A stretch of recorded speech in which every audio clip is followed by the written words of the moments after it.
Adventist World Radio, the voice of hope.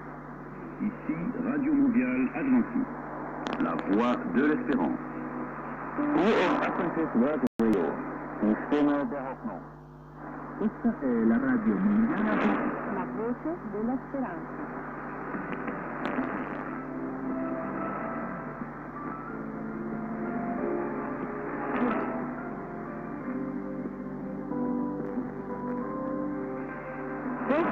Adventist World Radio, the voice of hope. For more information, visit us on the web at awr.org. The following program is in English.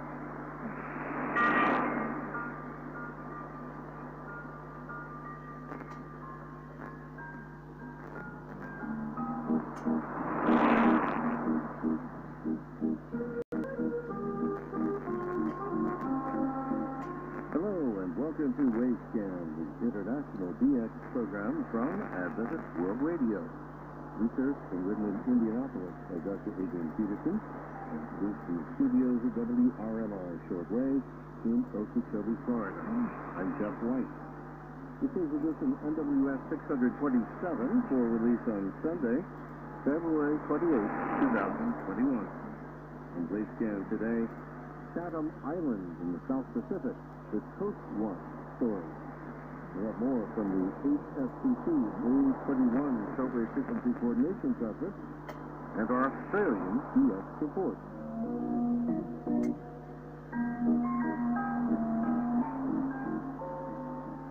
In our third and final topic regarding the radio scene on the Chatham Islands in the South Pacific, we begin with information regarding the Coast Watch service, which is implemented by New Zealand.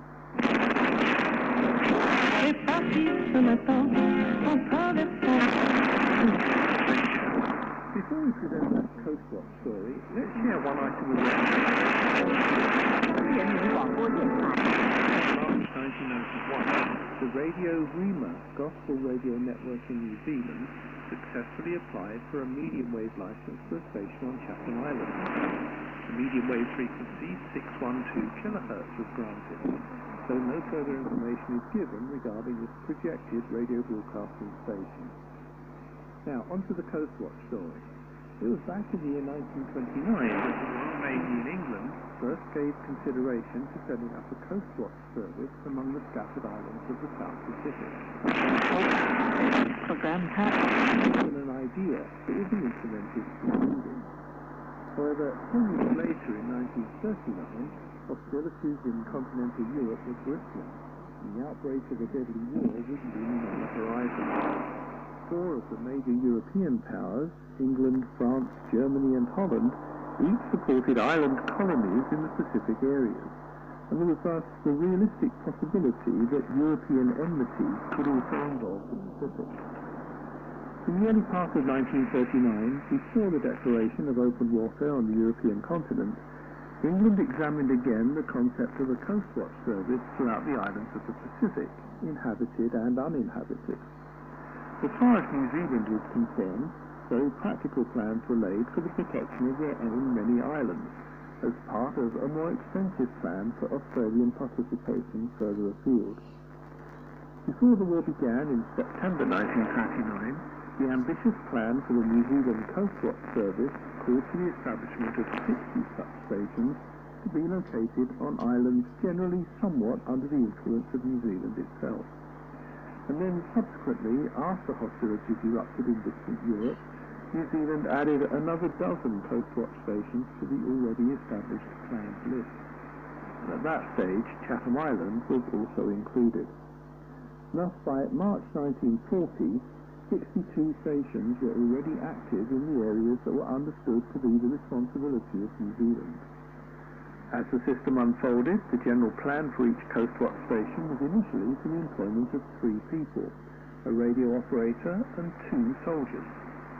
Collectively, those staff personnel were a mixture of trained servicemen, government officials, available civilians, escaped prisoners of war, and local volunteers. In addition, local native people acted as lookouts to provide information regarding enemy troop activity, air flights overhead, and shipping movements in the surrounding waters. They were also involved in the rescue of friendly servicemen from downed airplanes and sunken ships. Where it was possible, the foreign staff at each island station was rotated on an approximately annual basis. Each station was provided with a small radio receiver and a low-powered and somewhat mobile transmitter. The main crystal-controlled shortwave channel for each transmitter was the same throughout the entire Coast Watch system. There were generally 3 call-in sessions each day, though these timings could be varied for secrecy and for the forwarding of important information. The control station in each cluster of stations forwarded significant information to either the large central station in 2G or onto New Zealand itself. The Coast Watch station on Chatham Island sent their information to Wellington direct. The equipment for each station was housed in a locally available hut, and usually there was an additional secondary emergency hut some distance away, just hidden in a secluded area. So a valid follow-up question would be, was all of that elaborate, though largely secretive organisation really necessary? And perhaps also, is the Coast Watch service unsuccessful in its endeavours? Well, there were multiple occasions when a Coast Watch service amply fulfilled its intended purposes.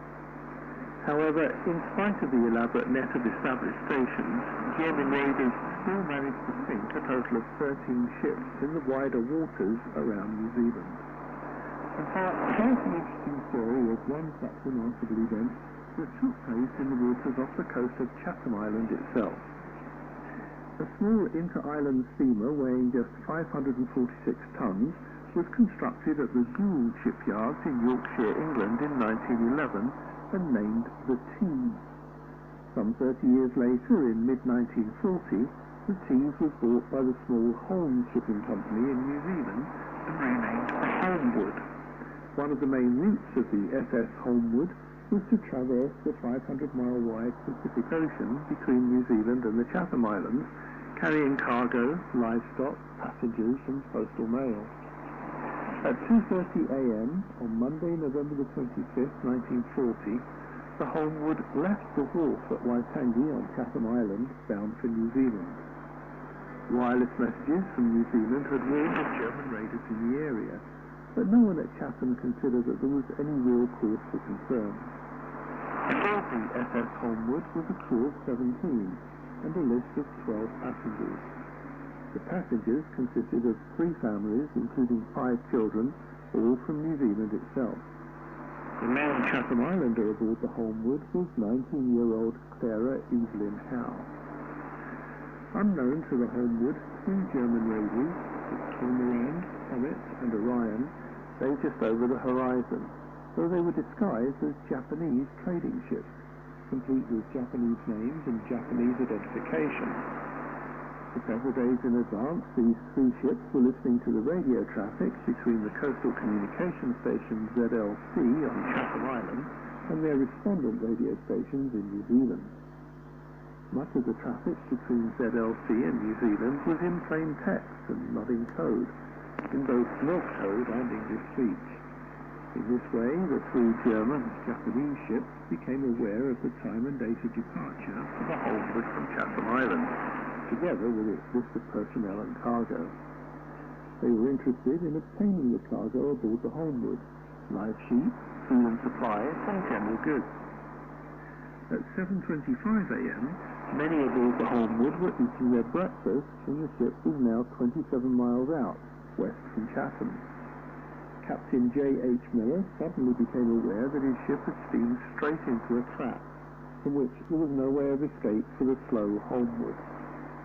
The main German raider, the Cormorant, with its captain Schunder, ordered the Homewood to stop and not to send out a radio transmission. Captain Miller aboard the Homewood decided to come to a stop as ordered and not to send out a radio transmission. He himself was not only the captain, but he was also the radio officer. In order to avoid a bombardment that would have killed the passengers, because his radio was only low-powered and would not be heard in New Zealand, and because Maritime Radio's LLC on Chatham was not yet open for daily business, he decided to comply and not send out the radio message. The entire list of crew and passengers, together with a lot of the cargo, were transferred from the Holmwood to the Colmerland. Then, at 1 p.m., the Colmerland fired on the now almost empty Holmwood with its heavy guns, and the stricken ship sank. But that's not the end of the story, I promise you. That's a bit of a cliffhanger. But you'll hear the next part of this story right here next week. Back to you, Jeff. Thank you very much, Ray Robinson at KVOH in Los Angeles. And as an update to our short series of topics on the radio scene in the Chatham Islands, Ray Robinson alerted us to some interesting information. He states that Glenn Hauser posted one of our Chatham Islands topics in his informative DX publication, World of Radio. We're grateful to Glenn for providing this additional international coverage for Wavescan, which produced a response from New Zealander Tony Megan, who now lives in Australia. We present here in Wavescan a synopsis of Tony Megan's response. He states that he first went to the Chatham Islands in 1976, and at that stage, the radio communication station ZLC on Chatham was operating a shortwave communication channel with ZLW in Wellington with a teletype link on one sideband and a scrambled telephone link on the other sideband. At the time, ZLC was operating two Readyphone transmitters at 300 watts, main and standby. The receiver was a Marconi Hydrus that was locked into four different fixed frequencies. On the second occasion, when Tony called on Chatham in 1983, he states that several transmitters were in use, including one specifically for aircraft communication. On the third occasion of his service on Chatham in 1985 and 1986, he states that they were operating their now famous broadcast service on 2196 kilohertz. This is Wavescan from Adventist World Radio. Well, back when I received this diagnosis, and I was shocked. I was stunned and I was in denial for about a week. I mean, I'm Rush Limbaugh. I'm just so big. The vast right-wing chest. I'm in trouble. It can't be right. But it was. The voice of Rush Limbaugh, host of a very popular but controversial conservative political talk show that was syndicated on radio stations throughout the United States from 1988 until his death on February 17th after a battle with lung cancer. Longtime shortwave listeners may remember that his daily program was broadcast on shortwave from WRNO in New Orleans under its past ownership of Joe Costello. Limbaugh was awarded the Medal of Freedom for his Donald Trump during his State of the Union address last year.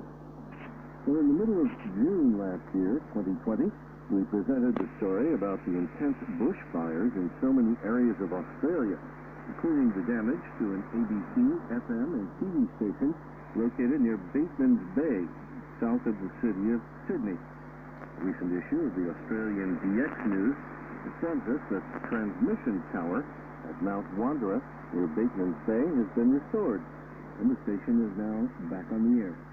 ABC South Coast Radio is again heard on 103.5 megahertz FM.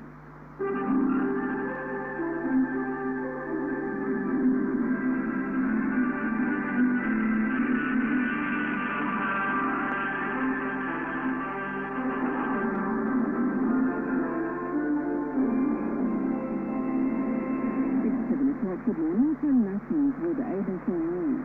A former Liberal staffer says he tried to... The HFCC A21 Shortwave Frequency Coordination Conference concluded on February 15th. Last week we had the first part of a conversation between Jared Plummer, WWCR, and myself about that meeting. We continue today talking first about the difficulties of doing a worldwide virtual online meeting, with all of the time differences involved. Please pardon the slight echo of Skype conversation.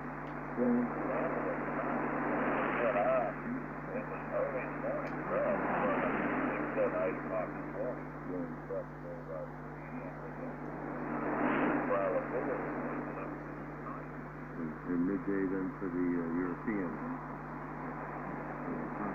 So that's another thing that makes it difficult to do a worldwide event live.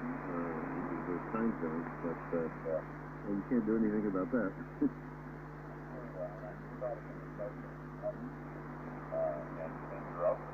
Monologue you made reference to the fact that we're trying, but it's not as good as face-to-face.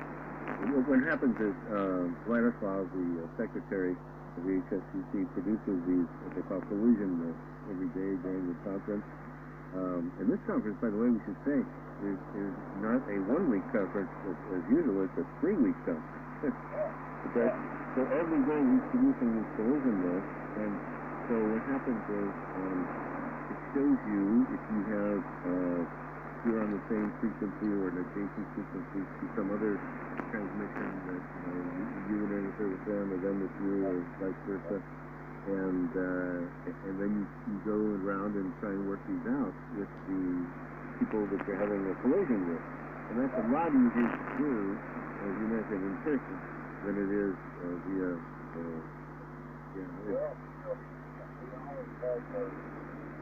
I've always had those that each of the attendees table or seat spends the meeting open that day. So there is reading that you enter the meeting in your belief.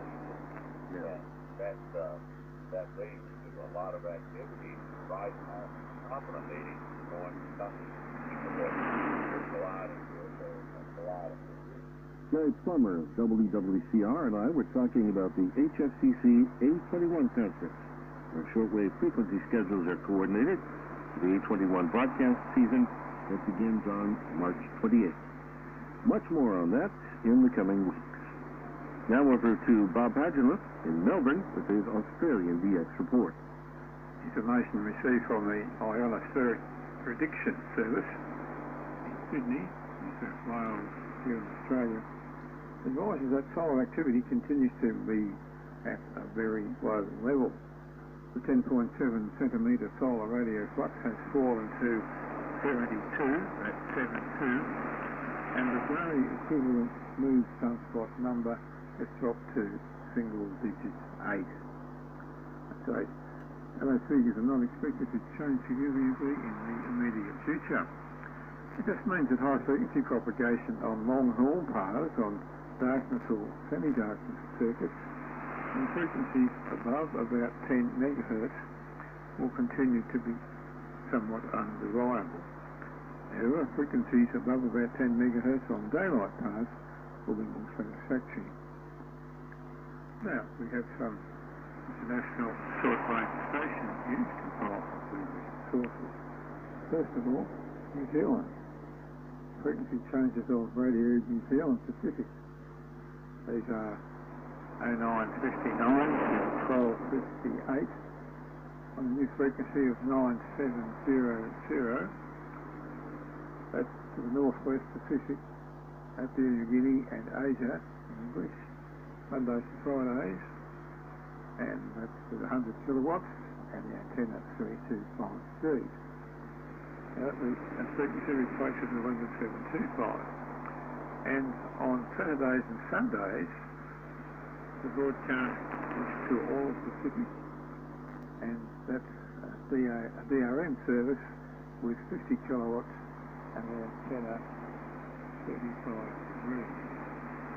We change for a station known as the World's Last Chance Radio. This is a brokered station broadcasting from the nearest Russian transmitting site on 17510. It's 0700 to 1000, that's a new frequency, and broadcast in Arabic, but we're in the Middle East. And 100 kilowatts, and the antenna directivity is 126 degrees. So that's a new frequency for the World's Last Chance Radio via a transmitting site in Russia. New transmission for the Bible voice broadcasting service has been noted by monitors in Eastern Europe. This is 1430 to 1469 on 15300, broadcasting from the Nauen relay station in Germany. Broadcasting to Central Africa in unknown Central African language. The transmitter power is 250 kilowatts and the antenna is 185 degrees. There's some information from France. Radio France International is carrying out test broadcasts in the DRM mode, that's the digital mode. And schedule is quite complex, but the frequencies appear to be as follows. 0830 to 0900 using 21620 in French to Southern Asia. That's from the Issoudun transmitting site in France with 150 kilowatts and the antenna 105 degrees. And 2330 to midnight, new frequency 9885. French to Southern Asia replaces 5875. Again from Issoudun, 150 kilowatts and 105 degrees antenna to Southern Asia. 2100 to 2130 on 9580, new frequency, an additional transmission to Southern Asia in French, 150 kilowatts again and 105 degrees antenna. And 1730 to 1800 on 11630, French to Southern Asia, that frequency places 9905, and again 150 kilowatts is 105 degrees antenna from Issoudun. And 15310, 1500 to 1530, new frequency to Southern Asia in French, again replacing 9905, 150 kilowatts at 105 degrees antenna. And 1300 to 1730, 21620, French to Southern Asia, replacing 11735 from Issoudun, 150 kilowatts and 105 degrees antenna. India, information department monitors in Eastern Europe advise something unusual happening with All India Radio.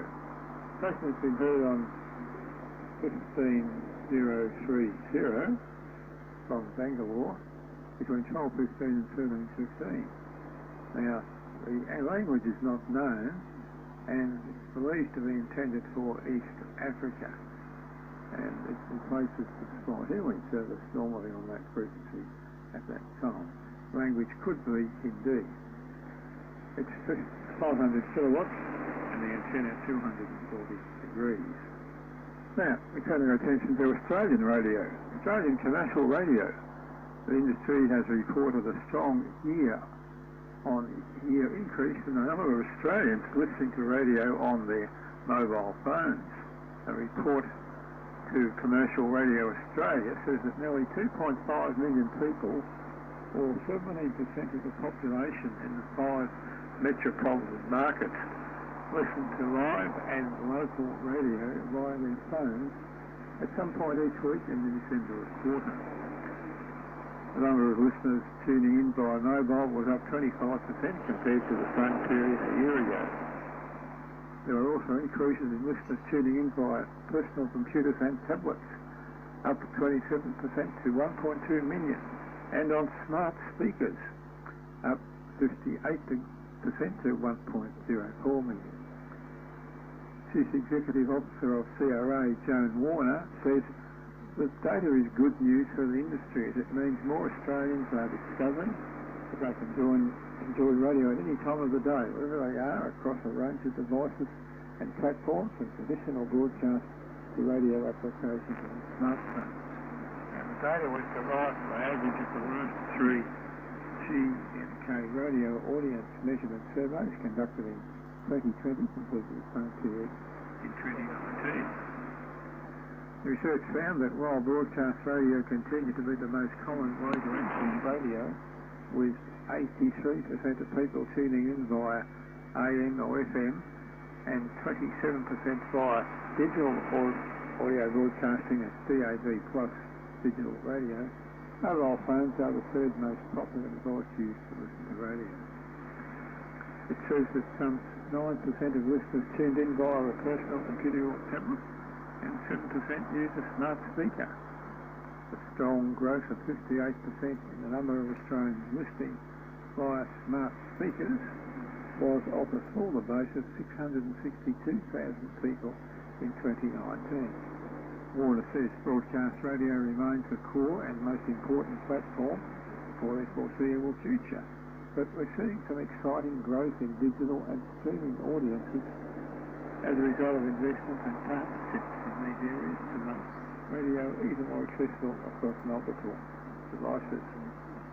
And it says the number of Australians 10 plus, that I believe that's age 10 or more, who listen to radio via AM, FM was stable, down 0.3%, and the number of Australians aged 10 or more who listen to radio via DAB plus increased by 8%. For those listening, that was information from the Radio Info Professional newsletter that talked about radio has experienced an increase in listening via mobile phones and smart speakers. Just a reminder that 2 retail AWR QSL cards are available by contacting this address. The URL is simply AWR.org. Once again, AWR.org. At that address you'll find all the details about how you may send in the rejection report, and you can receive the QSL card via postal mail, physical postal mail, or via the internet. So until our next program, which is Bob in Melbourne, Victoria, Australia, wishing you all good listening, and thanks again for bouncing up.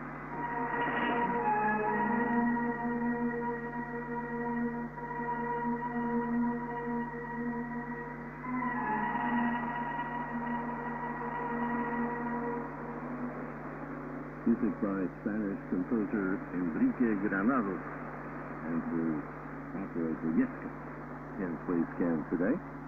Thanks for listening to Wavescan, the international program from Adventist World Radio. Researched and written in Indianapolis by Adrian Peterson. Next week, 500 refugees on a cannibal island. We have more from HFCC A21 and our Japan DX report. Several QSL cards are available for Wavescan. Send your AWR and KSDA reception reports for the program to the AWR address in Bangkok, Thailand, and also to the station your radio is tuned to, WRMI or WWCR or KVOH or Voice of Hope Africa, or to IWR Italy, to the AWR relay stations that carry Wavescan. Remember, too, you can send a reception report to the DX reporters when their segment is on the air. Here in the program, they will also verify with their own colorful QSL card. So, please keep in at this radio, always appreciated. The email address for AWR QSL is qsl@awr.org.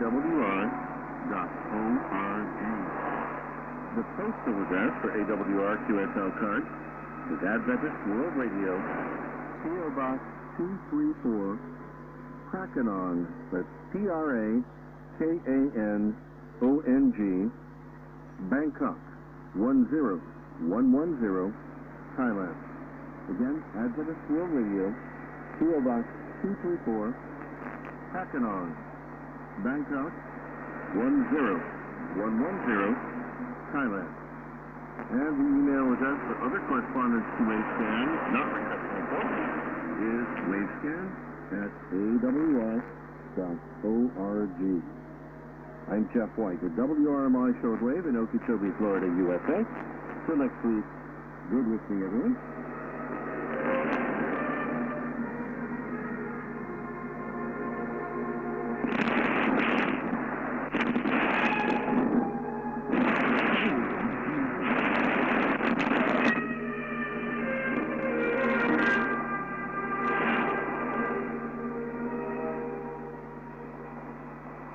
You're listening to Adventist World Radio.